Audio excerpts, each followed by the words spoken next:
What inspired you to make it a book of conversations? Well, I didn't start that way because why would you? But I was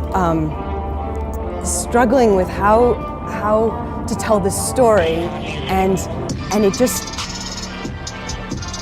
felt so much that it's not understandable why things happen the way they did without knowing the people involved. And it would have unfolded in a different way with different people. And in fact, it's almost, I haven't ever really explicitly done this in a talk, but there is a kind of metaphorical level that relates to quantum mechanics in that the relationships are as important as the states of the individuals, and that people are what they believe. It's all in relationship, and these physicists are that all these conversations I kept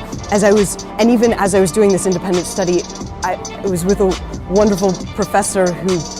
named Miles Blanco who he was teaching me the nuts and bolts, and we were both reading about the history and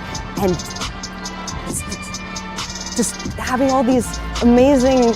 all these characters are so interesting. I still, to this day, feel so moved by how interesting these people were and what they cared about and how much they disagreed and how they fought and how they also got along, and it was just all related to, and every time I would read somebody writing a kind of description of this history for the general reader,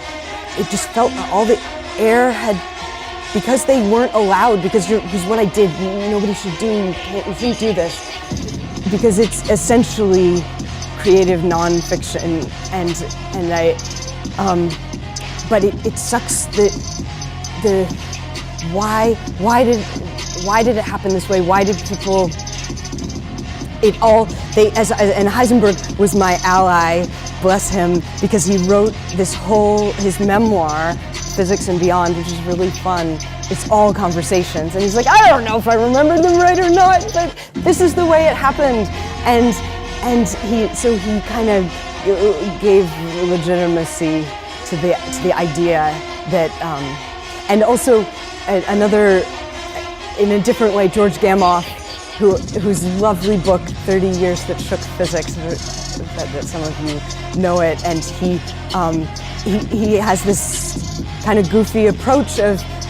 teaching a little physics and then telling a story about how the day that Niels Bohr was a good rock climber, and one day he and probably Gamow and Lev Landau or something were walking down the street of Copenhagen, and Bohr decided to show a rock climbing move, and he climbed up the bank. There was a Danish bank there, and Bohr gets to the second story before the police come, but Bohr's so famous, he was a god in Denmark, so it was fine, and the policeman was excited to meet Bohr, but stories like that I love, and of course that's not particularly relevant to the Bohr atom or anything, but it gives a sense of what Copenhagen was like, and why the Bohr Institute would have been such a lovely, incredible place for so many people, and so things like that also, and Gamow also, as I did little drawings and portraits, so I just copied Gamow.